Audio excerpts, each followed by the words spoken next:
terceiro, segundo, primeiro, e vocês são profissionais. Ok, portanto já são. Então, mais de 5 anos, não sei se mais de 5 anos, posso dizer mais de 5 anos? Muito mais, vai 30 anos, depois de acabar o curso. Ok, portanto, temos gente aqui de. Pois é, eu devo ser conceito que faço isto. Quanto tempo temos, já agora? Até às 4h30, mais ou menos, professor. 4h30, ok.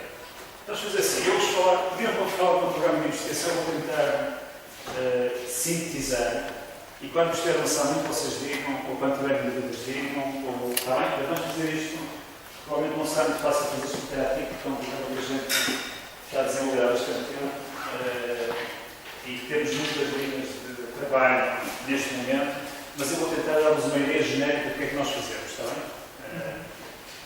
Eu estou a desenvolver este programa essencialmente há 12 anos. Para terem uma ideia, é de facto, já orientei muitos alunos de doutoramento, muitos alunos de mestrado, há um conjunto de pós-docs da nossa equipa, neste momento 5, portanto somos uma equipa muito grande. E portanto será impossível eu explicar o estudo que nós fazemos, mas vou tentar dar uma ideia. E vou começar. Eu cheguei a pensar que eu preparar isto antes de ir para aqui.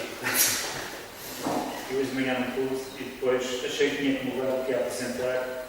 Eu vou usar nesta apresentação estes slides iniciais para vos tentar enquadrar e depois vou fazer uma apresentação semelhante a uma que já fiz anteriormente, completamente em Sevilha. Está em inglês, portanto vão ter que ter paciência também. E está com buracos porque eu estou a mudá-la. É um processo, à medida que vamos tendo novos resultados, eu tentei construir esta apresentação que aparece com Sevilha, que foi apresentada lá a última vez. Mas nós estou a acrescentar coisas, portanto vocês vão encontrar algumas coisas esburacadas. Não interpretem isto muito alto, está bem? Por favor. Ou interpretem e não digam, está bem? Mas é um trabalho em processo. Portanto, eu queria começar a caracterizar, a referir. Nós temos basicamente, na investigação, fazemos 2 pressupostos centrais. Está bem? Um é que a narrativa é um dispositivo organizador da experiência. Eu hoje vou tentar explicitar isto também. Nós construímos significados contando histórias para nós próprios e para os outros.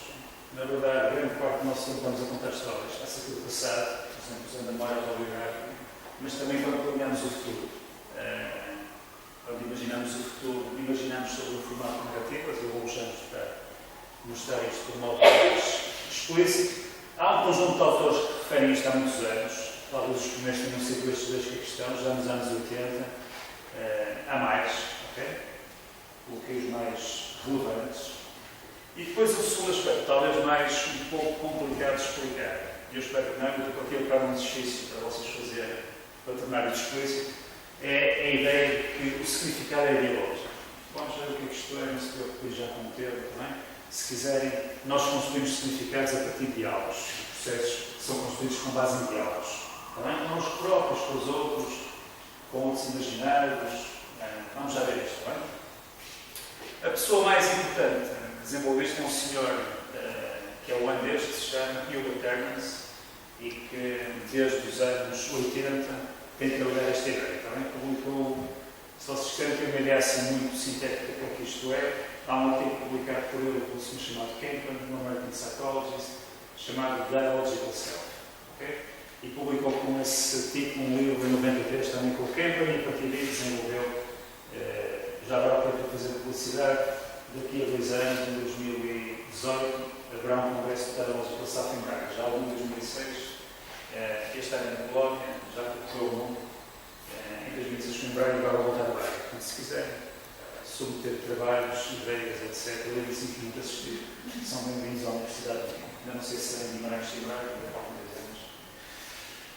Bom, esta é a pergunta. Está bem que mostrar? Daí o meu traço. Este não justifica o meu traço, já tenho feito este ano, está bem? Portanto, vocês disserem, eu mostrou algumas coisas que outras áreas minhas, já está feito há uns anos, eu estive a elaborar algumas coisas novas e sobretudo para o exercício. Portanto, a ideia é, como é que nós temos sentido ao caos experiencial? Nós não sentimos a experiência, a maior parte das vezes, muito caótica. Sentimos-a como organizada. Okay? Mas é evidente que nós estamos, a cada momento, submetidos, digamos assim, a milhares de experiências internas e externas. Estamos a ser bombardeados por estímulos, não é? Há uma frase do senhor construtivista que é muito bonita, John Foster, que vocês se calhar conhecem, que diz lá fora não há, não sei se é por dizer, lá fora não há luz, há variação das ondas eletromagnéticas, lá fora não há som, há só variação das partículas do ar, e também há dizer lá fora não há luz. Okay. Lá fora não existe nada disso, são tudo coisas que existem no nosso cérebro. E que o nosso sistema nervoso permitiu, através da organização, da sua organização evolutiva, dar sentido. Okay? Portanto, esta é uma questão importante. Como é que nós organizamos? E eu tenho aqui alguns exemplos estranhos para vocês para nos ajudar a pensar sobre isto. Imagine que um professor faz o pinal. Por exemplo, eu agora poderia fazer o pino. Imagine que não consigo fazer o pino, tenho esta má notícia para ajudar. Mas imagine que eu fazia o pino. E eu vou-vos mostrar como é que ninguém pensava. E se algum de vocês pensar assim, provavelmente tem uma população de espectro de autismo. Portanto, pode ser um sinal de diagnóstico. Por favor, corram a correr, vão a correr ao médico, porque se pensarem assim, é estranho. Ok? Aí tem um exemplo que ninguém pensa.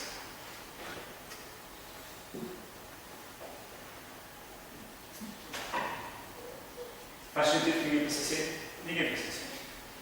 Não é? Seria estranho assim, que alguém pensasse assim. Se um colega vosso tivesse esta frase, ok?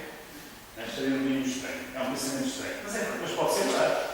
Se vocês conseguissem contá-los todos, e um autista é nem para isso. Não é? Para os contar todos, pode ser verdade. Em vez de 100, podem ser 120. E ele pode dizer, pode fazer o cálculo correspondente. Certo? Portanto, ninguém pensa assim. Querem um outro exemplo de como é que ninguém pensa?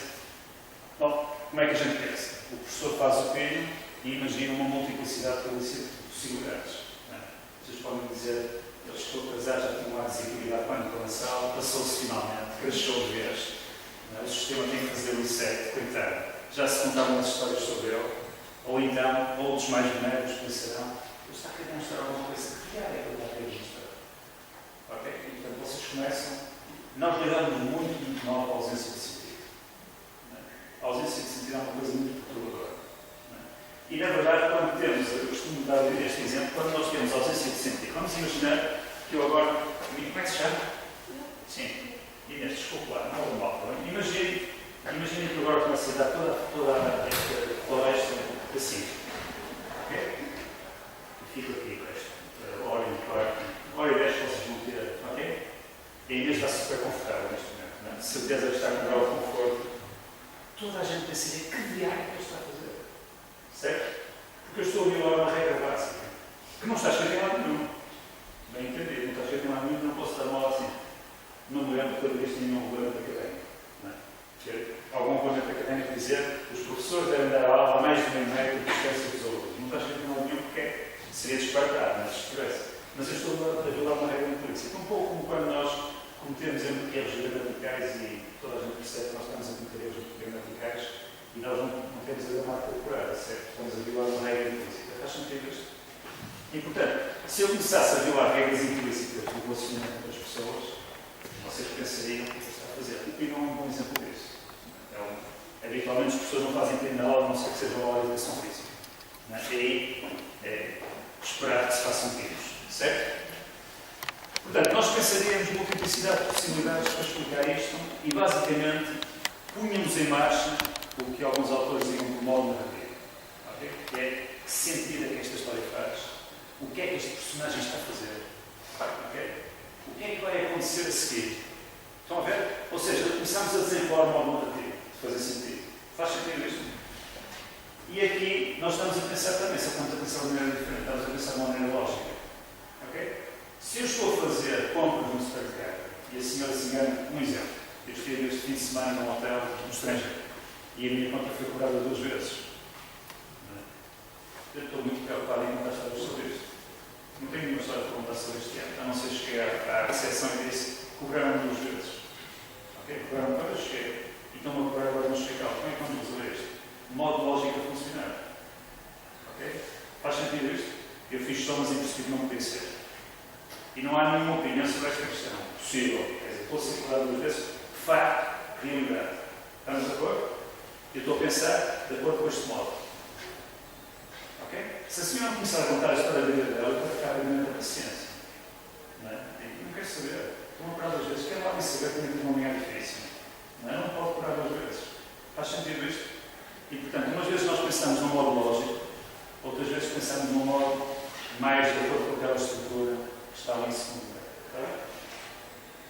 quiserem um segundo exemplo, imaginem que estamos num andar e estamos aqui abaixo de uma janela, está bem?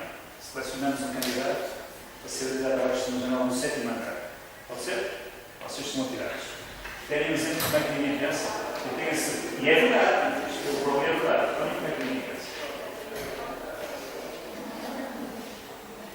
Ok? E é mais pura verdade. Sobre isto não há qualquer dúvida. A física mostra que os corpos no planeta Terra são acelerados a uma velocidade de 9,8 metros por segundo quadrado. Certo? Mas ninguém, enquanto quem faz cálculos, a velocidade se vai extrapolar no chão. Certo? Seria muito estranho também. Provavelmente a pessoa pensa, o que é eu? Porque é que isto não aconteceu a mim? E começaria a contar uma história, mas no caso concreto não tenho tempo para acabar. Ok? Faz sentido isto? Ou, como terá sido atribuído ao Einstein, não sei se é verdade, se é mentira, gravity can't be blamed for people falling in love. Ok? Uma frase muito bonita. Não sei se é verdadeiramente do Einstein ou não, mas se não é verdade, pelo menos é bonita a frase. Ok? Portanto, nós temos aqui duas ideias centrais. Temos o Brunner dizia que nós tínhamos dois modos de pensamento. Tínhamos capacidade de pensar de duas formas completamente distintas e já agora o Brunner, que era uma pessoa do desenvolvimento e da revolução cognitiva, dizia que estes dois modos não se confundem. Os seres humanos têm capacidade de pensar dessas duas maneiras. Okay? Que é o que eles chamam de modo paradigmático ou proposicional. Tem estas características.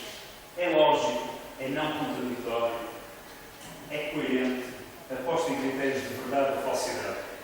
A partir do momento que nós estamos a pensar dentro do sistema aritmético, não há matéria com opiniões. 2 mais 2 é sempre 4.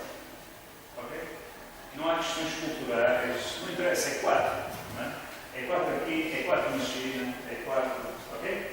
Portanto, o modo de pensamento lógico opera de acordo com critérios de verdade ou mentira, se quiserem. Verdade ou falsidade. Okay? Opera no modo lógico. Já o modo narrativo, a lógica é diferente. A lógica é uma lógica da história. O modo narrativo é organizado temporalmente. Nós, quando estamos a fazer sentido das coisas, eventualmente temos que recorrer ao fio temporal para fazer sentido delas. Quando as coisas acontecem antes, põem em marcha coisas que acontecem depois. Há, por exemplo, estudos muito interessantes sobre crianças. Se vocês contarem às crianças pequeninas histórias em que trocam a ordem temporal, a capacidade que elas têm de memorizar estas histórias é muito pior do que se contarem com a ordem dita canónica, com a ordem habitual. Okay? Portanto, desde cedo as crianças têm um pensamento narrativo. Desde cedo contam histórias às crianças. Okay? Habitualmente, as boas histórias, se vocês pensarem em boas histórias no cinema, na literatura e provavelmente também nas vossas vidas, são histórias em que existe alguma ambiguidade. Okay? A ambiguidade é algo que permite a mudança. Faz sentido isto? Nós temos muitas vezes histórias demasiado rígidas, por exemplo, na psicopatologia. Vamos falar sobre isto mais tarde. A psicopatologia é caracterizada por histórias de grande rigidez. Porque as pessoas contam sempre as mesmas temáticas. As mesmas temáticas persistem. Seja aqui, seja no outro lado qualquer, as pessoas o que querem é, num período que eles querem ser amados e compreendidos. Estejam em casa, estejam no trabalho, estejam, ok? Isto molda as suas histórias. A ideia de vocês ser rejeitados. Nada qualquer. Okay? Portanto, temos uma redundância temática persistente. Okay? Habitualmente as boas histórias têm alguma coerência. Nós lidamos mal com incoerência. Tentamos, quando nos contam histórias incoerentes, nós tentamos fazer sentido da incoerência. Tentamos reduzir a incoerência. E onde ali tínhamos critérios de verdade ou falsidade, aqui habitualmente temos critérios de plausibilidade. Quando nós estamos a ver um filme ou a livro, não estamos tanto a pensar se é verdade ou falso, nós estamos a pensar se é plausível. Faz sentido isto? É claro que nas nossas histórias concretas nós discutimos se as histórias são verdadeiras ou falsas. Não é? Mas isso tem a ver com o nosso entendimento social da realidade e menos com 2 mais 2 sendo igual a 4. É por isso que nas relações humanas existe desentendimento. Se não existir. Se nós conseguíssemos só pensar de modo lógico, provavelmente não teríamos desentendimento entre nós, percebemos a realidade todas da mesma maneira. Faz sentido isto que eu estou a dizer? Do ponto de vista da psicoterapia, que é a minha área de interesse, a mim o que me interessa são as histórias que as pessoas contam. Na verdade, é muito difícil fazer psicoterapia se as pessoas não contarem histórias. Quando nós temos alguém a dizer assim, sabe, eu sou uma pessoa que tenho um problema, por exemplo, depois atendi uma pessoa que me dizia de manhã, eu tenho sempre que ganhar. Ok? Eu, por acaso, já me tinha contado histórias suficientes para eu concluir isto de mim próprio. Então, algumas histórias bem problemáticas em que eu concluí isto sem grande dificuldade. Não é? Mas imaginem que a primeira coisa que ele me dizia quando estava no consultório era Eu estou aqui porque eu tenho sempre necessidade de ir. A primeira coisa que eu te pedi é, pode dar exemplos disto. Pode dar exemplos, por ser melhor. O que é que a pessoa começa a fazer? Contar histórias. E se não conta, cria uma dificuldade real, as pessoas não contam histórias. Por exemplo, nós sabemos a investigação de sujeito, os deprimidos utilizam memórias generalizadas em vez de memórias específicas. Okay? Em vez de termos episódios concretos específicos, portanto, estão a falar a história da sua própria história, temos coisas generalizadas, do tipo, eu ia com os meus pais em todos os verões para a praia. Uma história concreta, simplesmente não lembro nenhum. Mas íamos todos. Okay? Mas falta episódios. Aliás, acho que eles mostram que à medida que eles melhoram, os episódios começam a aparecer. E, portanto, muito provavelmente a falta de memória episódica tem a ver com uma estratégia de se defender da dor, do caráter doloroso que a maior parte dos episódios tem. Faz sentido isto? E, portanto, usam memórias generalizadas. Okay? As memórias episódicas desapareceram. Portanto, em psicoterapia, nós lidamos com as histórias que as pessoas contam. Há estudos que mostram que as pessoas contam em média 7 histórias por semana. Okay? Tudo que as pessoas dizem não são necessariamente histórias. Okay? As histórias, o que é uma história? Vamos talvez seja melhor a gente explicitar o que é uma história. Uma história envolve ações, personagens, conflito entre personagens, a maior parte das vezes. Okay? Se eu disser o João ia na rua, isso não é uma história. Mas se eu disser o João ia na rua e eu me sentiu com ele, e eles começaram a estar quem está a mexer. Estão a ver? Sim?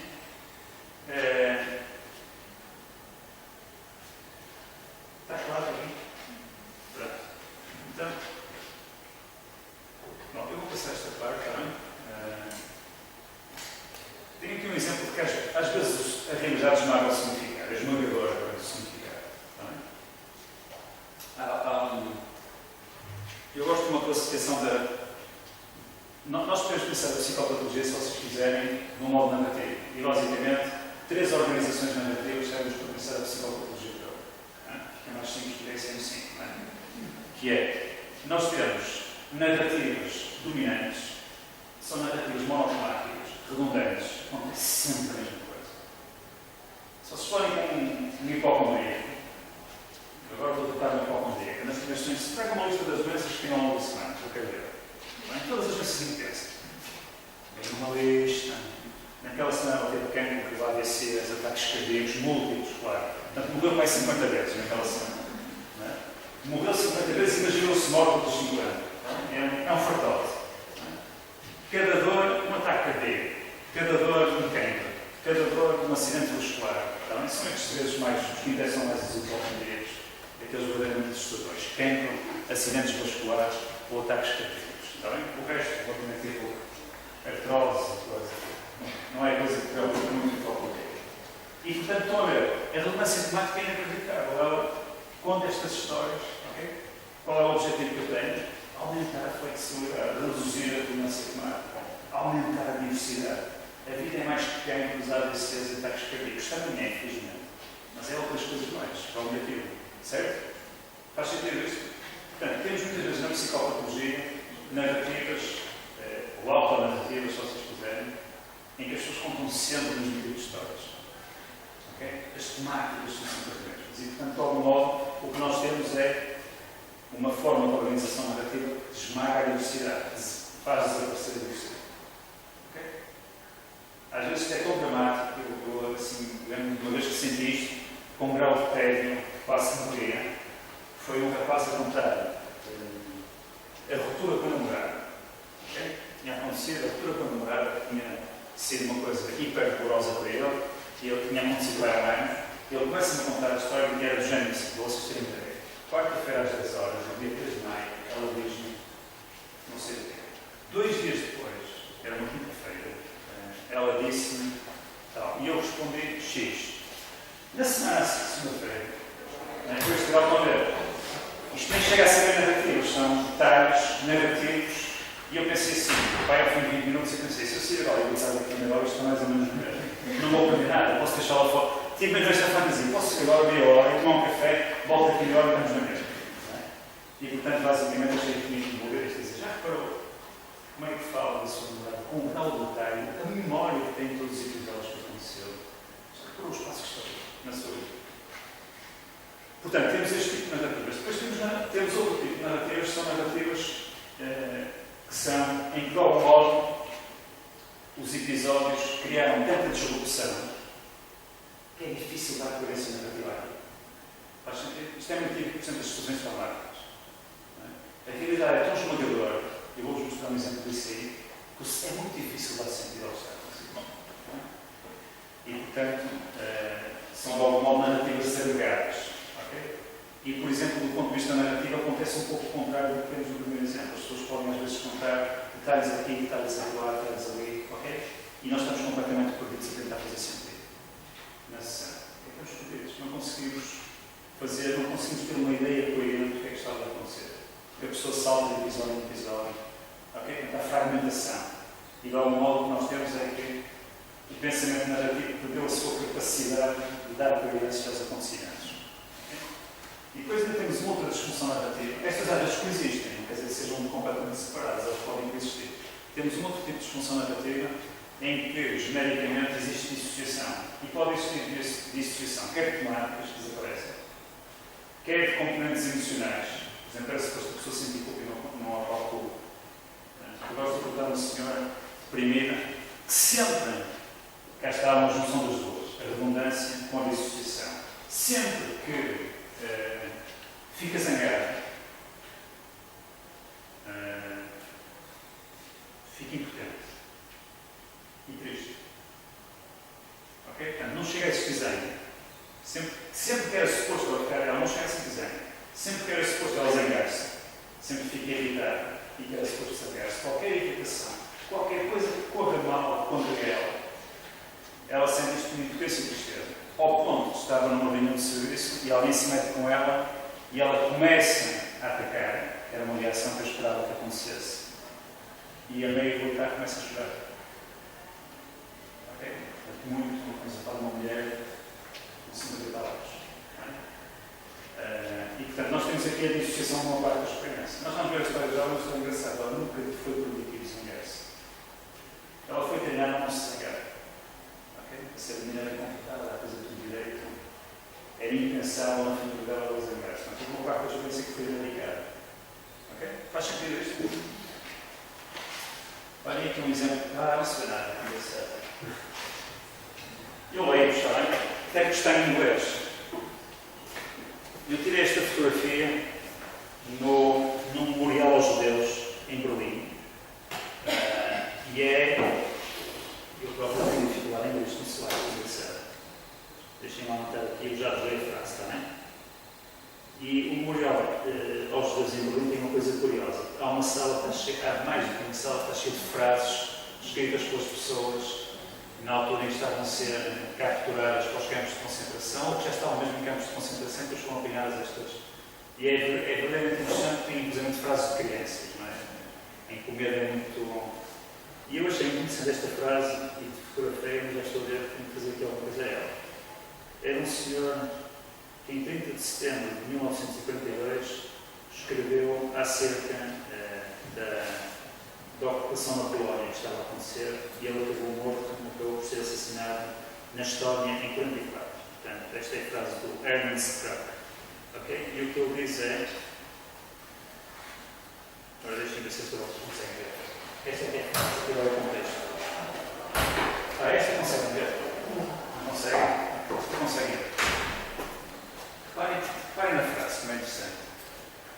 What is my left word even if I remain alive? O que é que me serve a ver assim mesmo que eu comece a saber?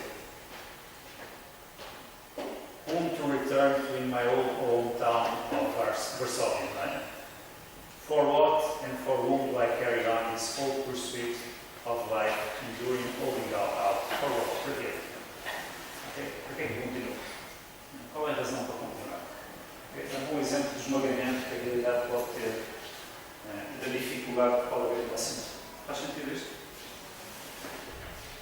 Bom, primeiro pressuposto explicar. Com isto, um bocado só de só os pressupostos, vocês todos. E depois recomendo um paper e vocês leem, pode ser, para perceber. Segundo pressuposto, self-theológico. Okay? E eu vos proponho um exercício também, queria que vocês escrevessem. Pode ser? Para vocês próprios, eu não vou pedir para não lerem nada, portanto, escrevam à vontade que vocês quiserem.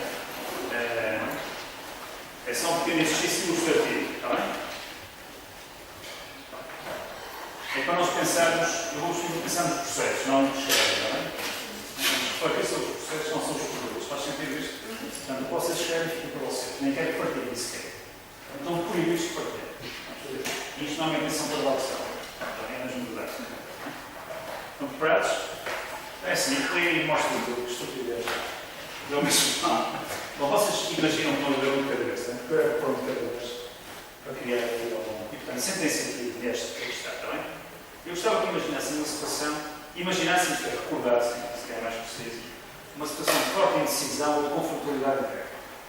Portanto, escolher uma situação que está em conflito. Entre escolher uma coisa ou escolher outra, entre tomar uma decisão ou tomar outra, ou que estão com fortes dúvidas. Pode ser? Sim?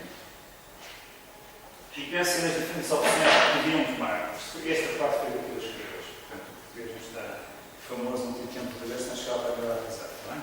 Portanto, nas diferentes opções que podem ter tomado. Está bem? E, portanto, escolham preferencialmente uma situação que envolva mais duas possibilidades. Ou na pior das hipóteses, duas. Pode ser dicotómica, eu prefiro que houvesse mais que duas. Está bem? Se fosse pensar em três, ou posso pensar em quatro. Pode ser? E eu agora vou tirar isto aqui, posso não em resto. Está claro isto? Primeiro estacionem uma situação. Está bem? E escrevam agora.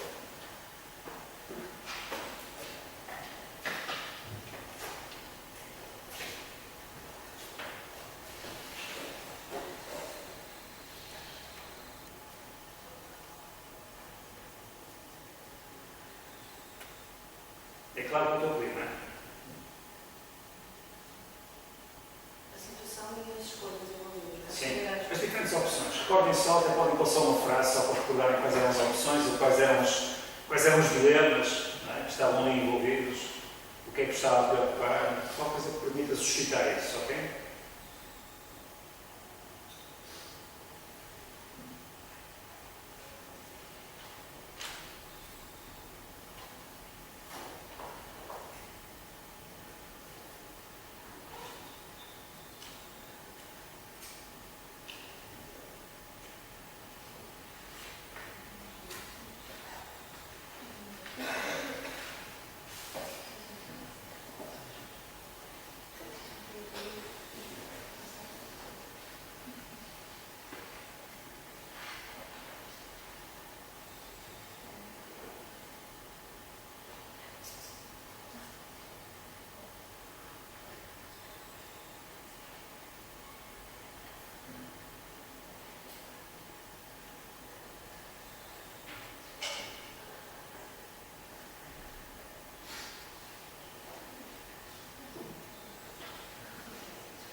Você não sabe?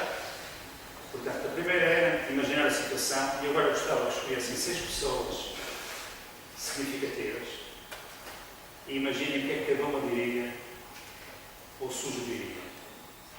Está bem? E pensassem na relação que cada pessoa tem com as possibilidades anteriores que vocês identificaram. Está bem? Preferencialmente pensem em pessoas diferentes, mas que sejam significativas para vocês. Podem ser amigos, familiares. Na verdade, até podemos fazer isto com pessoas que já não existem. Tenham morrido. 6. Tenham morrido. E por outro lado, Pode ser o vosso amigo imaginário de infância. ou pessoas que não existiam nesse contexto nessa altura, mas que existem hoje em dia. Podem ser pessoas que existem hoje em dia. Podem ser figuras de imaginação que sejam importantes para vocês. Bem? Pode ser Deus. É indiferente. Está bem?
gostava também que vocês pensassem em termos de estas diferentes pessoas estão em acordo, desacordo, suportam uma posição, rejeitam outra, favorecem outra. Pensarem nas múltiplas, no fundo, mapear como é que estas pessoas se situam na realidade ou se situariam. Está bem? Podem, obviamente, escolher pessoas que não sabem nada desta história. Faz sentido isto que eu estou a dizer? Como é que elas se situariam face a isto?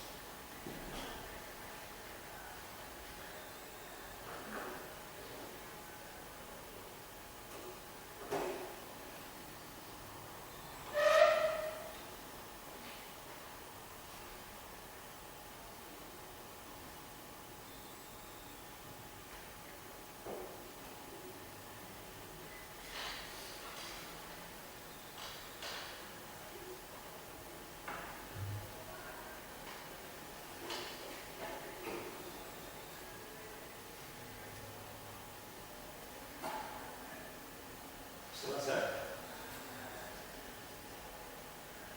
Já tem? Tudo? Ok. Agora está a assim, procurar assim perceber qual o grau de dificuldade de tomar cada uma das posições anteriores e o que é que isto significa da importância das pessoas significativas que escolhemos. Faz sentido este pedido?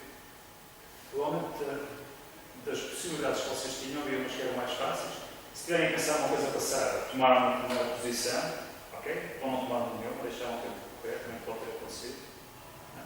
E o que eu gostava de pensar assim era qual era a dificuldade de tomar as diferentes posições e como é que isto se relaciona de algum modo com as pessoas que apoiavam ou rejeitavam ou suportavam. Também como é que isto se relaciona com o lado relacional.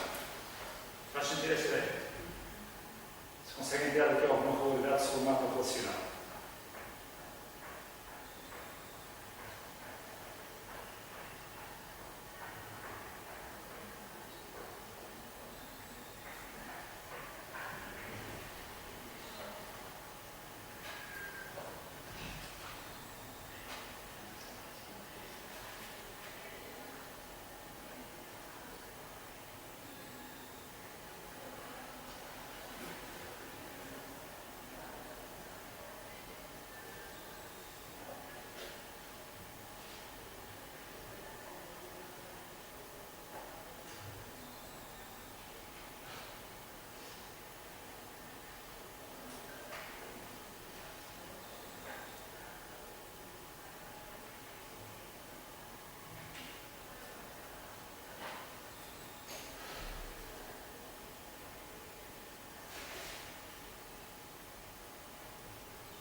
Posso lançar? Se não conseguem fazer tudo, mas têm uma ideia de uma outra pessoa, isso é complexo, se fizerem para toda a gente. Escolhem posições mais extremadas, por exemplo, elas facilitam compreender. Tem um mais estranho ainda para vocês, está bem? Agora entramos na verdadeira estranheza que é. Eu queria que andassem para a frente no tempo agora, está bem? Imaginem que tem uma máquina do tempo. É fácil imaginar. Se descobrirem uma máquina do tempo e conseguem andar para a frente 5 anos, ou 2 anos, ou 10 anos, escolham uma data, está bem? Ok? E eu gostava que imaginassem a evolução possível de cada uma das posições anteriores se ela tivesse acontecido. Vocês tomaram uma decisão, de acordo? Havia outras possíveis que desapareceram. Como é que seria se as outras tivessem sido tomadas e como é que se teria desenvolvido até 2020, por exemplo, ou 2025? Está bem? E já agora, peço desculpa, e já agora é interessante para mim fazerem isto de acordo com como é que vocês imaginam, quer as vossas, quer as dos outros. Vou fazer sentido, não?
tenho este exercício publicado de uma maneira mais estruturada do que está aqui, depois se vocês quiserem mais, está bem?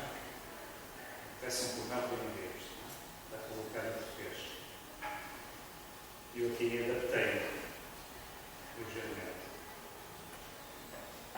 Nós não temos muito tempo para continuar com isto, mas eu queria vos perguntar o que é que isto significa. O que é que nos mostra este exercício?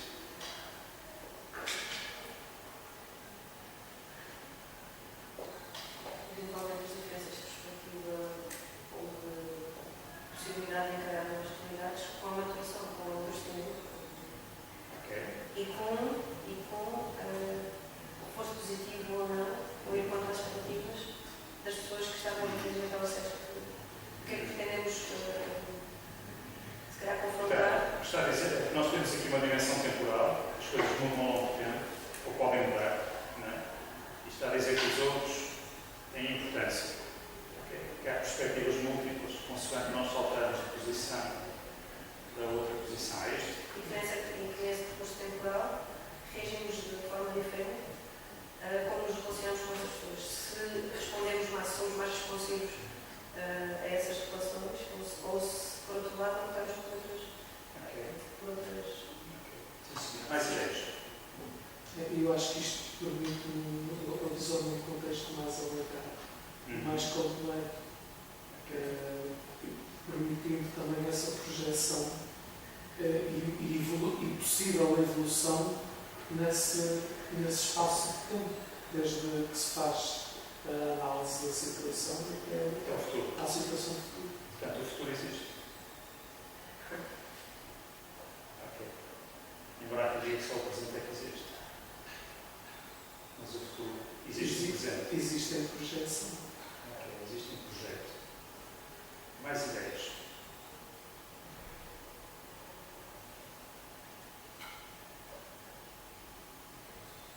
Eu acho que isto nos ajuda. Há algum colega só pôs o braço no ar mais cedo, desculpe lá, das primeiras senhoras da Santa Antiquária. Para mim, assim, com as escolhas bem condicionadas, ou nós damos mais adultos, ou se calhar deixar peso mais do lado da balança daqueles que são mais significativos, por exemplo. São mais importantes para nós. São mais Também, importantes. mas que tenham mais, por exemplo, no meu caso, algumas pessoas que até podem ter um significado mais, ser mais significativo, mas não estarem dentro do assunto, não é? Ou não terem. Essas têm uma posição mais periférica. É isso que está a dizer. Ok. Portanto, nós também organizamos as pessoas ou as perspectivas em função da proximidade do tema. Ok. As pessoas podem ser sempre interessantes, está a dizer. As pessoas podem ser muito importantes para nós, mas se nós não os valorizarmos. Eu a seguir vou dar um exemplo de uma coisa engraçada sobre isso que está a dizer. Se nós não os valorizarmos naquele território, por exemplo, se eu estou com dificuldades laborais, a validação dos meus pares é muito mais importante que a validação da minha família. É a instituição que mostra isto de modo claro. Se eu estou com dificuldades relacionais, a validação dos meus familiares é muito mais importante que a dos meus colegas. Faz sentido isto? Tem a ver com o que está a dizer. Ok? Não adianta nada, muitos de nós temos esta dificuldade de estarmos com dificuldades nos estudos, não é? E o nosso pai ou a nossa mãe diz, vai correr tudo bem. E isto entra assim 100%, não é? Mas se for um professor a dizer, isto pode ter outro peso, certo? Ou um colega mais experiente, certo? Tem a ver com o modo como nós organizamos, e eu vou dizer isto para se perceber, o modo como nós especialmente organizamos o self e as relações com os outros. Faz sentido isto? Uma das coisas centrais desta ideia é que o nosso self é temporal, existe no tempo, mas é também espacial. Ok? E o que você acabou de dizer tem muito a ver com isso. E com as múltiplas perspectivas também. Já vou estar esse ano.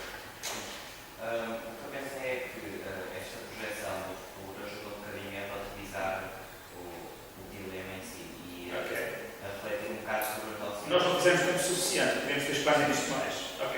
Sim, e seguindo também a debate narrativo, talvez esta reflexão sobre resultados únicos, sobre competências, às vezes é mais fácil pensar num giro mais alargado, num espaço temporal muito mais alargado do que numa eficiência. Mas porquê que o tempo ajuda a flexibilizar? Porquê que o tempo flexibiliza? Tira pressão, O que é que acontece? acontece quando nós projetamos para a frente, que também pode ser o contrário, a gente pode se deprimir ou projetar-se para a frente só ver negatividade, habitualmente. Não é? Mas o que é que acontece? O que é que terá acontecido aqui para quando nós projetamos para a frente ter aumentado a flexibilidade? O que é que terá acontecido? Não há sequer. Não sei, deixe-me só ver se o seu colega tem uma ideia da própria experiência que teve, que sentiu isto, não é? O que é que aconteceu? Ou o que é que poderá Eu acontecer? acho, da reflexão que eu fiz sobre o meu exercício é que, de certa forma, confiei mais na minha. De certa forma, eu poderei mais no futuro. Não sei se. Não sei se estou a confiar. Deixa-me só tentar adivinhar, que é assim. Quando a projeção no futuro acontece de um modo positivo, nós passamos logo um modo a ter duas posições. A posição do presente e a posição do futuro. Faz sentido isto? E estas duas posições contam histórias diferentes. Isto faz algum sentido assim ou não? Não faz sentido nenhum. Elas estão a contar histórias diferentes sobre a realidade. Ok? Esta provavelmente mais positiva e esta menos positiva. Ok? Não deprimido que a gente tem é quando faz esta projeção para o futuro, esta é igual a esta. Faz sentido isto? Na verdade, esta é igual a esta, mas esta é pior que esta. Não é? Para a frente só estão coisas ainda piores. Não é? Portanto, ainda há um exagero desta posição. Portanto, eu queria só chamar a vossa atenção a uma coisa interessante, que é, que me parece que pode ser interessante nós pensamos, que é, este exercício muito simples mostra duas outras coisas que eu acho que é o que eu quero mostrar, que é que nós podemos pensar o self do ponto de vista espacializado. Isto é, nós muitas vezes temos múltiplas posições que podem ser ativadas momento a momento. Faz sentido isto? Estas posições são influenciadas pelas nossas posições reais externas. Imagino que alguns de vocês tenham pensado no meu namorado, no meu melhor amigo, no meu pai, a minha mãe. Já estamos a falar de posições externas reais, mas se calhar temos alguns de vocês a pensar, Deus, o que é que queria? Ou o que é que o meu melhor amigo que eu não vejo há 10 anos, ou a minha avó que morreu, ou, estão a ver? E portanto, no fundo nós temos uma multiplicidade de posições externas que de algum modo são internalizadas, faz sentido? Elas contam coisas internamente. Portanto, temos posições externas, temos posições internas. O Hermes dizia que nós tínhamos, que nós devemos olhar para as coisas do ponto de vista de eu posso olhar para as coisas como se eu fosse meu pai, ou como se eu fosse a minha mãe, ou como se eu fosse a minha filha. Ok? Mas também há uma posição em mim que é eu como psicólogo, eu como marido, eu como whatever. Portanto, ou seja, a ideia aqui é que nós temos uma multiplicidade de posições internas e uma multiplicidade de posições externas que podem contar histórias. Faz sentido? Isto podem funcionar como narradores. Herman se fala destas posições como vozes. Quando estas posições ganham voz, elas falam. Okay? Agora, reparem, nós fazer a ligação com o que estamos a dizer atrás. É quando nós temos uma narrativa dominante, o que nós temos é um conjunto de vozes relativamente redundantes que estão sempre a contar o mesmo tipo de história.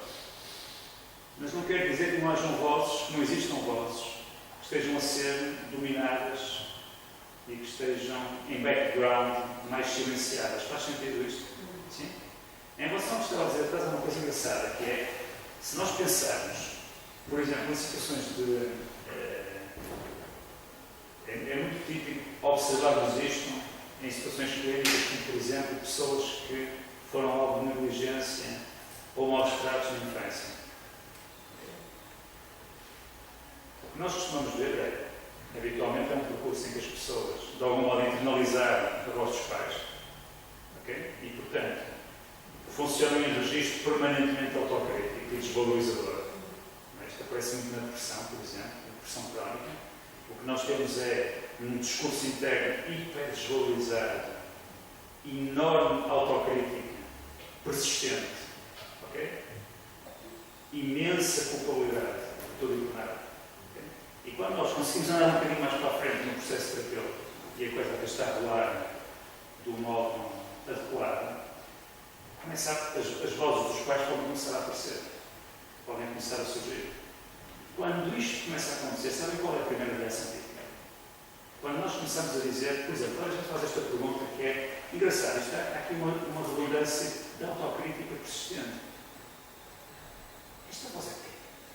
Se pensarmos nestes termos, há uma voz dentro de si que está sempre a dizer coisas negativas e a dizer que não presta, a dizer que não é capaz e que nunca vai conseguir. Esta voz é quem? Quem é esta voz? E às vezes escolhemos que a voz é a voz humana. Mas quando isto acontece, o que as pessoas sentem é uma intensíssima culpabilidade. Muito organizada em torno da ideia de estou a ser má filha. Okay? Estou para aqui a fazer queixa da minha mãe. Estão a ver? E superar esta culpabilidade é o cabo dos trabalhos do ponto de vista terapêutico. Até surgir raiva, luto e compreensão. Faz sentido? E estas fases têm que dar um modo sempre.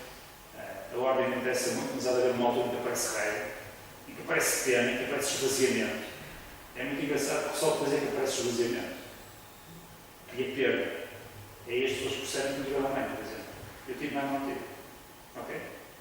Porque até aqui, o que nós temos é de algum modo a companhia da voz da mãe crítica, mas está lá uma voz da mãe crítica. Há uma altura que a pessoa tem que abandonar esta voz da mãe crítica, tem que recusar-se, partilhar. Faz sentido isto? E, portanto, esta voz fica completamente marginalizada e deixa de ser central. E quando deixa de ser central é como se fosse uma perda emocional, num certo sentido. Não sei se estou a fazer isso.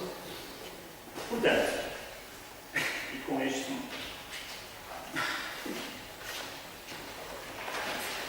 Bom, e o que é que a gente faz com isto, então? Agora é interessante, não é? Explicarmos. Agora só mais além dele. Para explicar isto. Agora deixem-me só ver como é que eu me organizo daqui para a frente. Pode ser? Que é, o que é que nós fazemos? Eu vou tentar, se calhar,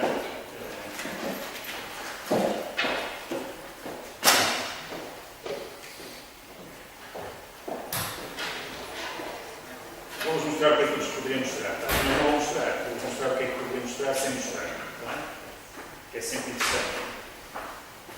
Eu tentei com isto sintetizar duas coisas.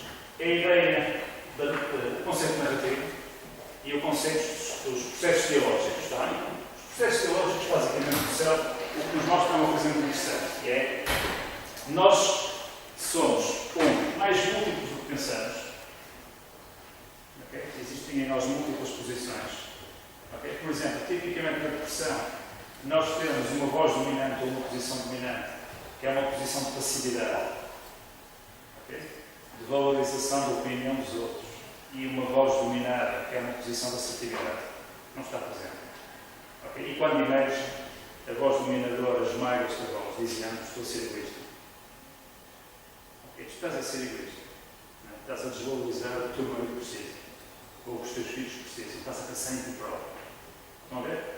E lá volta a voz dominadora a aparecer. Temos aqui um diálogo. Reparem que a gente tem um diálogo interno entre duas posições extremadas.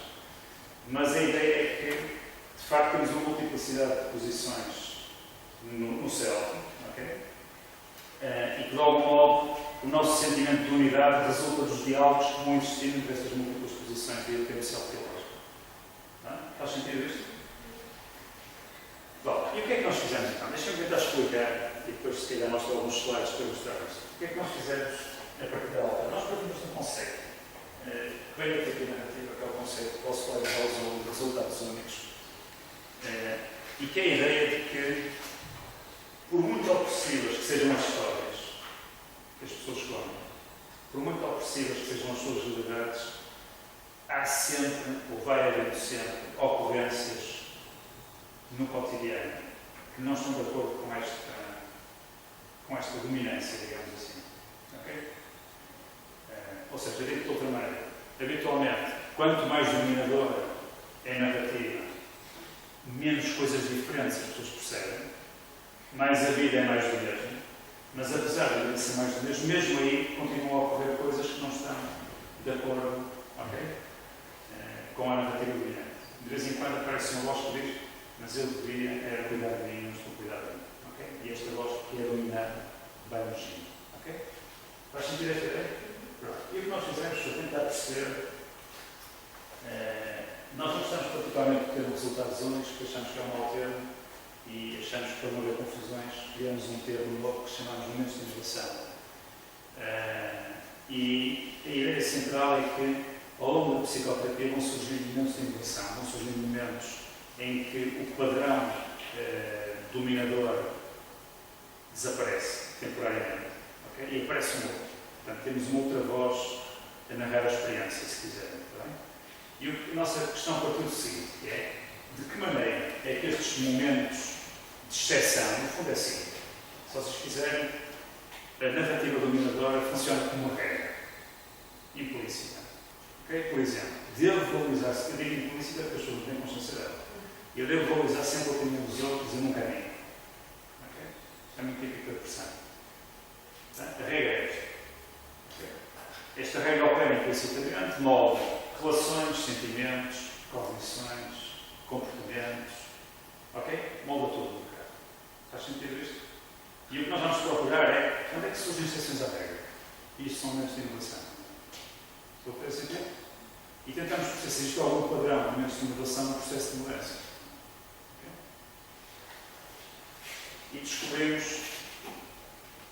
deixem-me lá ver se eu ando para a frente. Estas vozes também guardam se chama já agora, só por curiosidade, é positions. Okay? Posições de eu. Tá? Posições de eu, vozes. Então, toda a altura nós escolhemos o seguinte. No primeiro estudo que fizemos, portanto, a ideia central aqui, quando os significados alternativos e mais flexíveis emergem momentos de inovação. Um exemplo simples disto tem aqui a narrativa problemática ou dominadora, ser qualquer coisa do género, ressentimento e dificuldade de expressar os sentimentos. Okay? É uma mulher deprimida e ela diz: é por causa disso que eu não digo ao meu marido como é que me sinto dentro de mim próprio, e se eu dissesse, provavelmente eu iria rir. Portanto, nem sequer vale a pena dizer. Não é? E à frente no tempo diz qualquer coisa como isto. Mas os meus sentimentos são os meus sentimentos, eu tenho que ter eles. Isto é diferente daquilo. Faz sentido? Isto é regra, isto é exceção. Okay?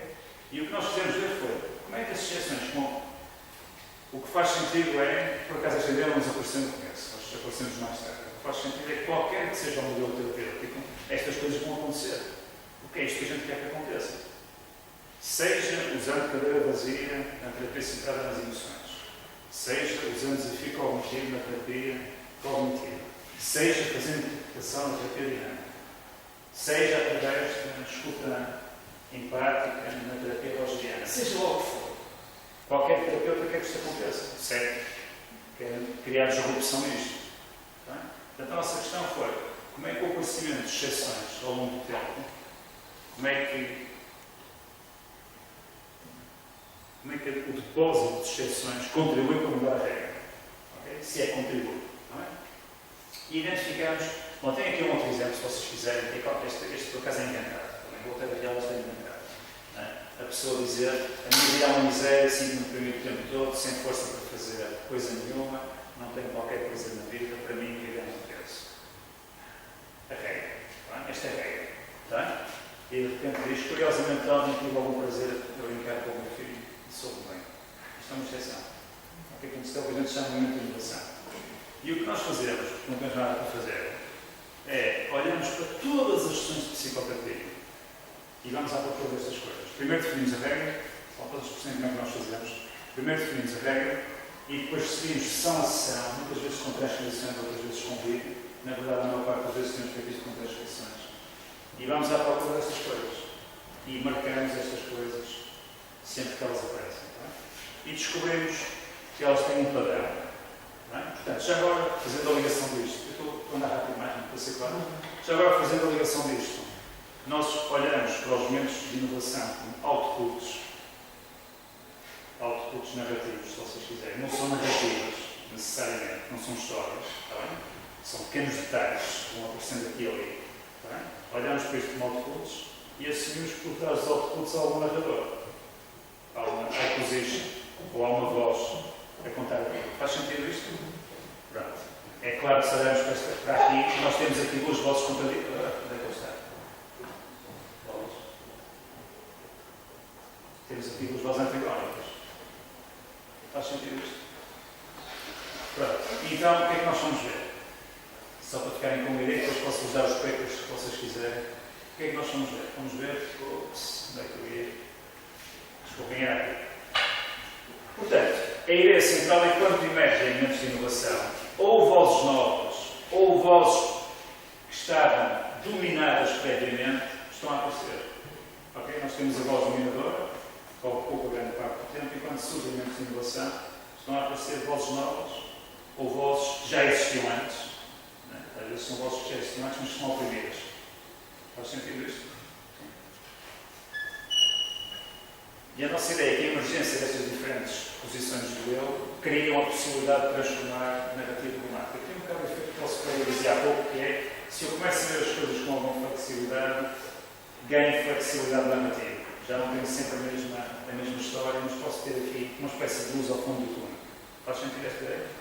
O que nós descobrimos a seguir, nós fazemos duas coisas, para além desta codificação, que é identificarmos quando é que emergem os momentos de inovação e a sua diversidade. Vou já mostrar alguma coisa sobre isto. Eles aparecem sob múltiplos formatos. Tá? E tentamos identificar como é que esta diversidade aparece em termos de padrão de emergência. Identificamos um padrão específico da terapia com sucesso. Okay?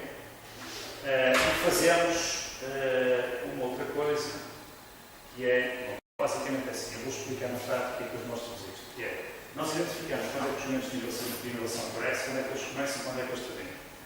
Okay? Nas sessões. Identificamos por cada sessão quantas vezes é que isto acontece. Somamos o tempo, okay, em que eles acontecem, medimos o tempo ou medimos a duração destes momentos e comparamos com a proporção do tempo todo. Faz sentido isto? Sim. E o que nós descobrimos é que, nos casos de sucesso, há mais que nos casos de insucesso. Não é muito surpreendente. Okay? Esta parte não é muito surpreendente. É curioso existir também nos casos de insucesso. Podemos pensar, a partir de quando fizemos isto aqui, pensamos que não vai acontecer nada nos casos de insucesso. Nem sequer há. Ok? Não acontece tantas vezes.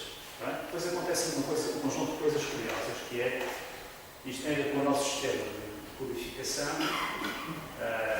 e portanto, o que eu estava a dizer é, nós medimos a proporção, tá bem?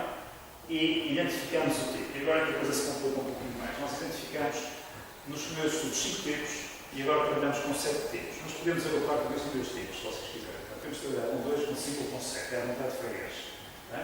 Os 5 que nós tínhamos identificado, designamos ação, eu vou já caracterizá-los brevemente, só para vocês terem ideia. Reflexão, depois se dividem em reflexão 1 e reflexão 2, daí os 7, a aparecerem a partir dos 5. Protesto, também depois se dividiram em 1 e 2. Conceptualização e desempenho da mudança. Eu tenho aqui um quadro que mostra isto. E eu vou preparar um bocado este quadro só para vocês terem ideia. Portanto, é assim. Atualmente nós temos um sistema com 7, que pode ser com 5 se não considerarmos os protestos e as reflexões tipo 1 e 2, transforma-se em 5, mas também pode ser de 2 grandes grupos se considerarmos isto que aparece aqui como low level e que aparece aqui como high level.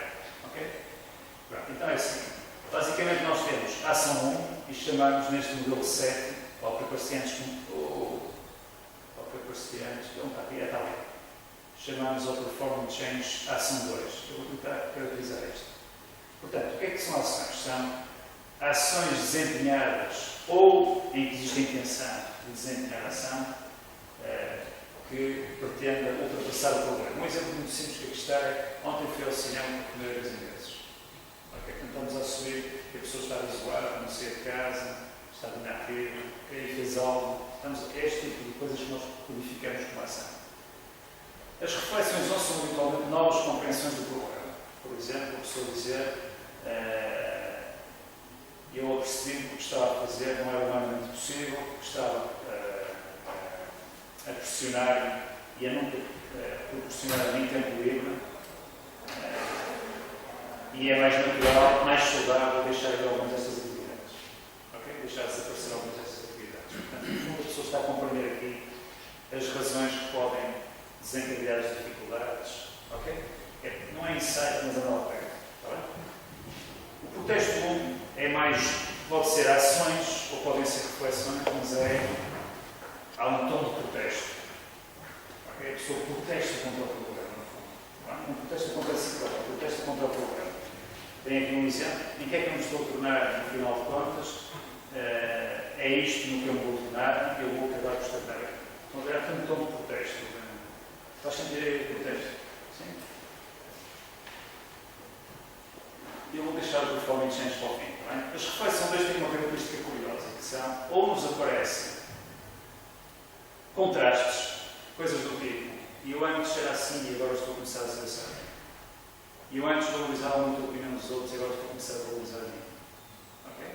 Ou temos o que nós chamamos Self-Transformation Process, em que basicamente a pessoa diz: eu estou diferente porque agora já não me deixo com isto. Faz sentido isto? Ou seja, habitualmente as pessoas descrevem ou contrastes entre uma posição passada pelo marketing e uma posição presente. Okay? E nós chamamos isto de contraste. Isto pode estar implícito, a pessoa pode dizer só: eu agora estou mais X. Isto está implícito que antes estava menos. Okay? Então isto é contraste. Mas também podemos ter a descrição de como é que a pessoa passa deste ponto para este. E ela diz: eu tornei-me, por exemplo, uma coisa típica seria: eu agora valorizo muito mais o que eu penso. O problema é que eu antes achava que não podia pensar por mim próprio e agora penso por mim próprio. Tenho as duas coisas aqui. Faz sentido? Tenho contraste e tenho processo. Bem? Quando tenho as duas coisas, agora deixem-me avançar. Quando tenho as duas coisas, tenho o mim mais elaborado de todos, que é este. Okay? A reconceptualização exige as duas coisas, na mesma altura. Portanto, na mesma altura, a pessoa diz: dá-nos o contraste e dá-nos o processo. E nós portamos isto como reconceptualização. Okay? É o mais elaborado de todos e é o que parece mais associado ao sucesso. Curiosamente. As reflexões tipo 2 habitualmente têm uma das componentes, ou uma ou outra, tá bem? São mais incipientes. Faz sentido isto? O protesto 2, em vez da pessoa protestar, como aqui, centra-se nas suas necessidades. Por exemplo, eu sou um adulto, sou responsável pela minha vida e quero acknowledge, como é que se diz? Não é agradecer, é aceitar, no sentido de aceitar estes sentimentos e vou deixá-los sair, quero experienciar a vida, quero crescer e quero me sentir bem e a mandar a minha própria vida. Isto tem a ver com empowerment, basicamente. Não é? Ou seja, no protesto acontece o seguinte: no protesto com as pessoas colocam-se numa posição de crítica ao problema ou a pessoas que dão apoio ao problema, pessoas ou posições que suportam o problema, estão centradas no problema, no protesto depois estão centradas nas suas necessidades. Faz sentido isto? Sim? É a grande diferença. Não é? A reconceptualização já caracterizei e o performance change é a generalização ao futuro dos bons resultados obtidos até o momento. Portanto, se vocês quiserem, são ações 2, porque são ações no futuro. Eu costumo dar um exemplo para se perceber que é: se eu tenho um fólico e o fólico consegue fazer exposição ao estímulo temido, isto é ação. Okay? Se o fólico diz: eu agora, quando acabar a terapia, vamos imaginar que eu era do fólico, vou fazer um cruzeiro, estou a comemorar, isto é performance change. Faz sentido esta ideia? Portanto, olha, tentando perceber isto, nós temos dois grandes grupos, talvez seja mais fácil agora que temos pouco tempo, centramos nos grandes grupos. Temos o low level, que é, basicamente, ação 1, reflexão 1, protesto 1, que são isso em que a pessoa está sentada em criar distância do problema. Basicamente é isto. Bem?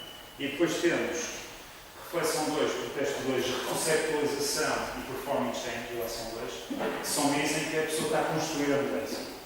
Faz sentido esta ideia? Sim?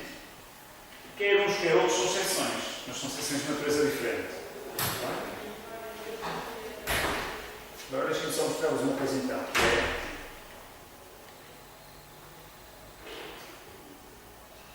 Bom, só assim para vocês terem uma ideia, este é o quadro geral dos casos de sucesso. Há uma tendência progressiva dos mitos, eles aumentam ao longo do tempo. Eu já mostrei um gráfico a seguir, um gráfico crescente. A ação, reflexão e protesto aparecem mais no começo. A reflexão, a reconceptualização começa a surgir a partir do meio e evolui até ao fim, e o performance change acontece depois da reconceptualização. Estou no modelo dos 5. Tá? Se descrevesse o modelo dos 7, diria que os low level aparecem mais no começo, os high level aparecem mais no fim. Meio-fim. Tá? Eu posso.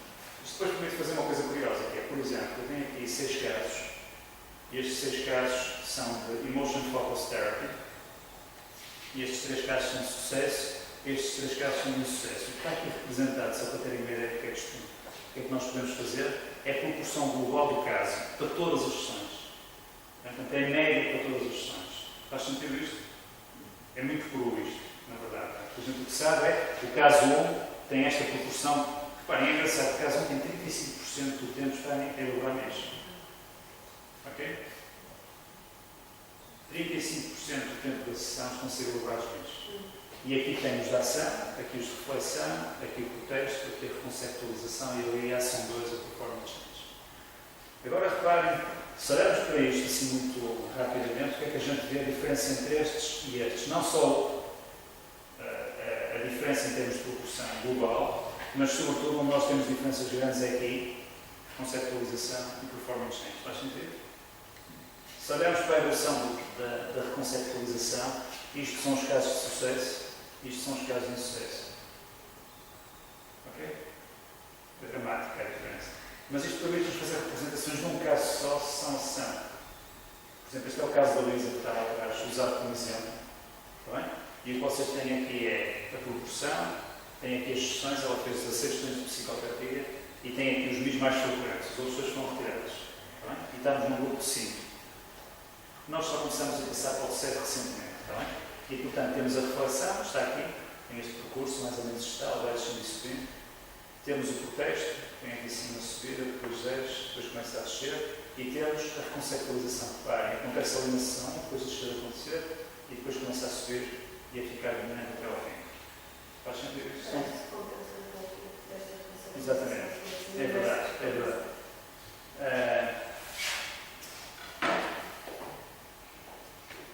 Eu estou a ficar sem tempo, mas só vamos dizer, estes são estudos que nós fizemos, com múltiplas amostras, e eu queria-vos só, isto está para ser trabalhado ainda, queria-vos só mostrar uma coisa, que é o que é que nós fazemos, vou voltar ao começo, espera lá, deixem-me saltar rapidamente para o começo. O que é que nós temos feito em relação a isto? Bom, a primeira coisa que nós temos feito é, mas olhem lá, senão,